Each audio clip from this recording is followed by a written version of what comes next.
But we go through a very elaborate, detailed process of discussion, negotiation, cross-checking and validation, and checking that our systems talk to one another with every country. We do the same right now with Zimbabwe. We do the same with South Africa. We do the same with Angola, and Zambia. But clearly, those who are haters of Zimbabwe, even though we have many relatives there, many of them went to school there, and because we also called for the removal of sanctions against Zimbabwe, clearly there was some mischief in that. But I can swear sincerely, there was nothing untoward.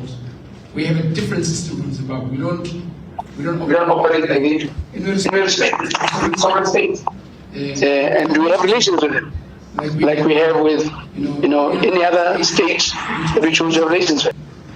And I don't regret it. Thank you very much, President.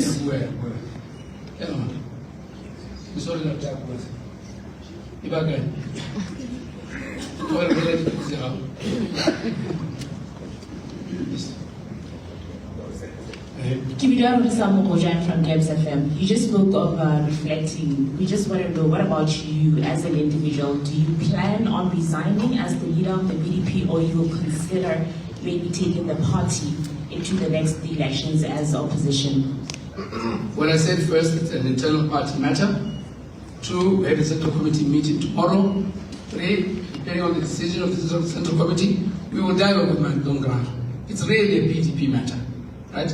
But as for me, I think I was quite quick to say I wasn't interested. I would not be seeking re-election, right? But I will talk to my party. I'm just telling you what I. So it's a party thing. It's not a Masisi thing. No, Ghana we have a relationship. The Masisi has a relationship with the party, and sometimes the party prevails. Sometimes Masisi prevails in terms of what's personal. Right. Yeah. Just wait. You know. Okay. Good morning, President. My name is Tusoma Sabang with the RMFM. I've got 2 questions. Have you spoken to party elders, especially yesterday when you realized already you don't need to set up assembly? And secondly, during your discussions with the President-elect Retu Maboko, was there ever a decision taken to provide security to him, since the results were showing that he might win elections? Let me answer the last one first. I don't get into issues of security operations. So it's not a decision that I would take. The security sector would know what to do, right? But we've had very congenial discussions with him. And he didn't express lack of safety. It was fatigue, and we all are tired, and all that. And yes, I spoke with some party elders. I was not able to speak to some because they called me late at night, and I was genuinely very tired. And I will continue speaking to them. But I also speak to all the party members, as we should. I've spoken to a good many of our candidates, and told them of this. I'm going to concede, and they must also be congenial and graceful. Right? I don't want any conspiracy theories setting in, because you know what conspiracy theories can do. However aggrieved you feel, there's a process. You believe in the rule of law, if anything. But for now, the evidence is overwhelming. We've lost this election massively, right?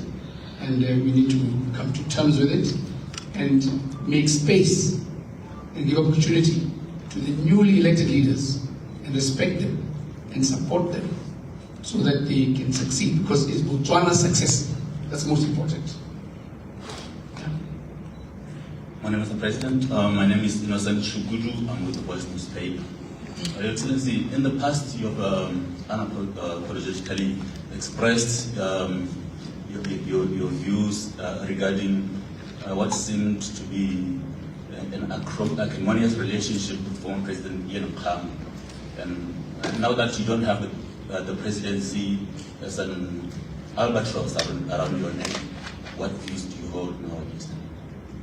My views are unchanged. They are unchanged. I mean, my views were not born out of malice. I'm not even avaricious or vexatious. They are based purely on principle. And I've also said in my views that I, as a former president, whether it comes now or in 2028, as I had wished it would be, I would never come and harass a sitting president. My views are unchanged. And my views of him and about him are unchanged. And remember, I also said that I supported him, and I have no regrets about it. My views are unchanged. I was a loyal minister, assistant minister first, NP, and minister and vice president to former President Dr. Attorney General Ian Khama. It's history, I don't regret it. No, we're looking, what are we doing? Mr. President, are you leaving the office with clean hands? Are you leaving the office with clean hands? Are you not worried that you will be prosecuted for anything that you could have done while in office? Look at my hands. They look clean. I feel that clean. I know that clean. If anybody finds any evidence, they can take me to court. Actually, now would be the time, because in our constitution, the protection of the presidency is only temporary. So if anybody finds anything, I will submit myself to the dictates of the law, and if I'm found guilty and I'm sentenced, whatever the sentence, I will serve it. But I'm confident. There's nothing untoward that I did. Unless it's... And those visuals coming to you live from Botswana, where the president, now incumbent still, President Masisi, is addressing questions posed by the media regarding what has turned out to be a shock defeat in the latest polls, and of course basically stating his views, saying that he leaves office with clean hands. If there's any evidence of wrongdoing against him, now is the time to actually act and take him to court if there is any. But he says his hands are clean, and also saying his views on former President Ian Khama, under whom he served, remain unchanged. And we know things became acrimonious between the two of them, leading to Khama leaving the party. And of course, we await analysis to see how much this has weighed in on what we are seeing now with the change of guard in Botswana. So that's where we leave it. President says Botswana should support the new administration.